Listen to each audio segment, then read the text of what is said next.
Halo teman-teman kelontong dulu. Walaupun lagi sibuk tapi kita masih sempetin konten ya.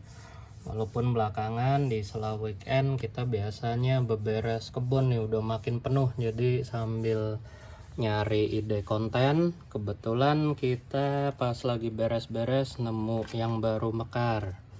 Jadi ini pertama kalinya di kelontong ruru Dracontium polypilum mekar ya.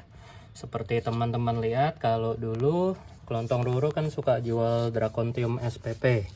Nah, ini sih sebenarnya ID-nya Dracontium polypilum, terutama yang pot ini, yang rumpunnya lumayan banyak. Bisa teman-teman lihat ya dari coraknya. Kemudian juga confirm pas dari bunganya begini. Ini adalah Dracontium polypilum. Tapi setelah membaca beberapa literasi, soalnya pas awal kelontong ruru ngambil, itu juga batangnya ada dua macam. Nggak tahu apakah karena faktor umur atau beda umbi bisa mutasi kembali kayak anthurium. Kita bisa lihat ya coraknya yang pas bagian ini agak beda.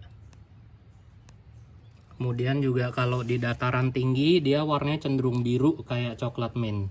Nah, di sini membuktikan pas di dataran tinggi dia juga tumbuhnya lumayan bagus, tapi jarang banget bisa tinggi. Jadi tanaman ini bisa dibilang sebenarnya termasuk dataran rendah sampai intermediate dan baru bisa sangat optimal di dataran rendah panas. Tapi bukan berarti di dataran dingin juga bakal mati atau stagnan ya, masih bisa tumbuh cuman jarang bisa sampai gede. Nah, kalau kita lihat perbedaan utamanya sama Amorphophallus, sudah pasti dari genusnya aja udah beda ya, Dracontium versus Amorphophallus. Nah, kalau kita lihat di sini, cara tumbuhnya pun agak berbeda. Yang paling mendekati sama dia itu paling Amorphophallus variabilis ya. Jadi dari satu umbi bisa pecah beberapa batang. Kemudian juga menariknya perbedaan utamanya tentu kalau Amorphophallus kan kebanyakan Asia ya. Kalau Dracontium ini dari Amerika Selatan sama Amerika Tengah. Tapi paling banyak di daerah Brasil dan sekitarnya. Nah, sebelum kita ngebahas bunganya, kita juga akan lihat kenapa sih namanya Dracontium polypilum. Yang udah pasti karena drakon seperti naga, baik dari bunganya maupun dari corak batangnya.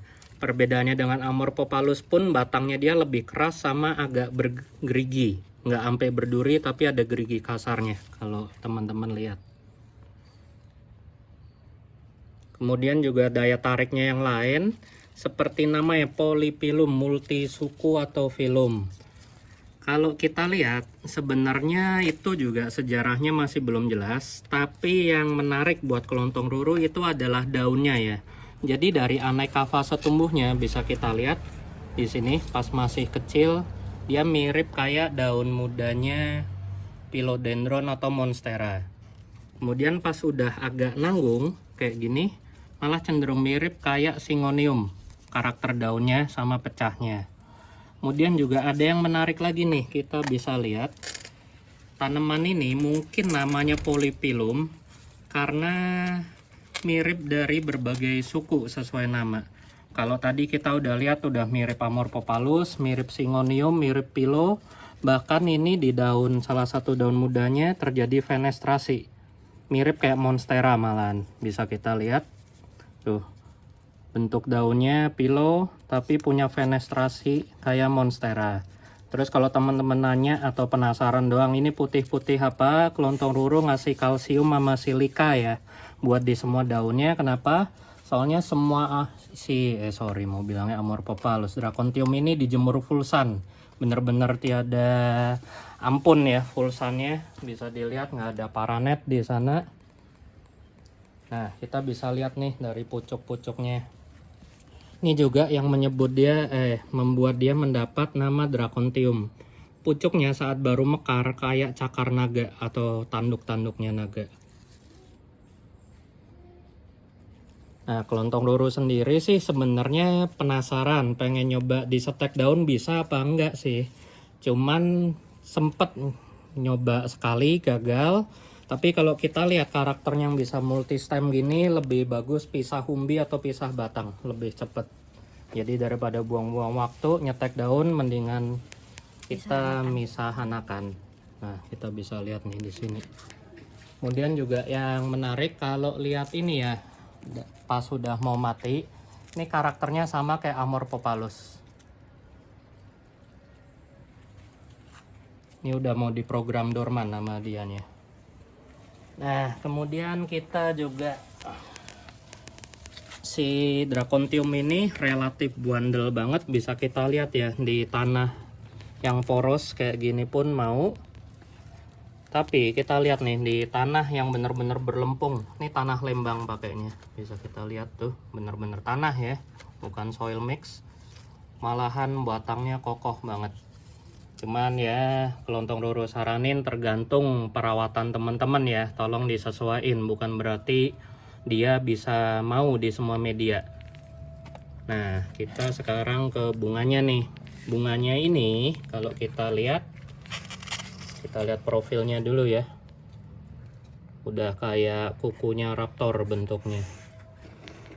Kemudian kalau ditanya bau apa enggak, bau banget. Pertama kali dia mau mekar, Kelontong Roro ngira ada bangkai tikus, dicari-cari nggak pernah ketemu. Kemudian udah lagi panas banget, nggak pernah nyirem pun kok juga tetap bau, kayaknya agak nggak mungkin. Pas bongkar-bongkar ternyata dia mekar. Nah, ini pas diketemuin, cuman saya udah gelap ya, di dalamnya sama di luarannya itu banyak dirubung kayak lalat kecil. Jadi kita bisa lihat polinator utamanya dia adalah lalat tuh, nongol lalatnya. Baunya kalau Amorphophallus itu kan anyir ya, terutama biasanya Kelontong Roro nyium baik yang titan sampai variabilis itu lebih ke anyir, tapi kalau ini beneran lebih ke bangkai, nggak ada anyir darahnya. Kemudian juga yang menarik, mirip kayak Amorphophallus ya, pada saat fase vegetatif coraknya dengan fase generatifnya berbeda, lebih pinky gitu. Biasa di Amorphophallus juga begini. Kemudian juga mirip kalau kita ngeliat lalat sampai datang, Kelontong Roro sih punya hipotesa dia mirip kayak Amorphophallus juga, dimana fase generatif awal dia mengalami proses termogenesis, dimana dalamnya ini bagian betina kan, kalau arase teman-teman kebayang ya, betina di bagian setengah ke bawah, jantannya setengah ke atas. Itu biasanya betinanya duluan yang mateng. Kemudian pada saat betina matang, dia akan mengeluarkan suhu panas. Kalau di Amor Titan itu bisa sampai 40-an derajat Celcius. Dan panasnya itu untuk ngereplikat bangkai yang lagi membusuk. Jadi lalat-lalat semua yang mengandalkan indera sensor panas biasanya akan berkerumun. Kemudian setelah fase jantannya udah mulai masuk atau fase pollen, itu biasanya mereka akan mengeluarkan bau.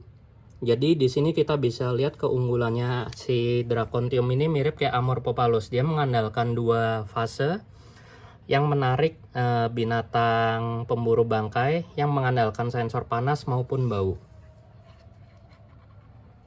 Dan karena ini udah bau banget, disinyalir sih ini udah fase jantan ya. Nah, kita bisa lihat betul kan? Tuh. Nah, tongkol atau tandanya ini ternyata cukup kecil ya. Jadi kalau sampai udah jabrik bagian dalamnya atau bagian jantannya, ini biasanya udah mateng dan udah waktunya dia ngeluarin bau. Dan kalau lihat bentukannya kayak gini, kita bisa lihat kalau di Amorphophallus dia kan ngandalin seludang ya. Kalau ini cenderung spatenya ini cuman satu lapis. Kita bisa lihat, jadi dia mirip kayak Aristolochia. Jadi polinatornya disuruh masuk lewat pintu yang sempit ini, kemudian mereka akan berkerumun di bagian perutnya, susah keluar. Selama mereka bergumul susah keluar gitu, udah pasti mereka akan membuahi atau mempolinasi si Dracontiumnya. Kemudian nanti pelan-pelan ininya buka, ini kan udah buka atasnya, baru lalatnya atau polinatornya dikasih keluar. Oke, sekian teman-teman. Kalau mau coba miara si unik dari Amerika Selatan ini udah proven bisa full sun, full rain, mau pakai media apapun, tapi tolong disesuaikan nama perawatan. karena dia berumbi udah pasti hati-hati jangan sampai busuk banget sama padat banget. Kalau pakai tanah lembang kayak gini tuh kita bisa lihat ya, yang kelontong Roro maksud cenderung kering tuh kan. Sedangkan kalau yang poros banget kayak gini basah banget. Oke teman-teman, selamat mencoba, sama semoga bisa menambah khasanah pengetahuan ya soal arase. Thank you.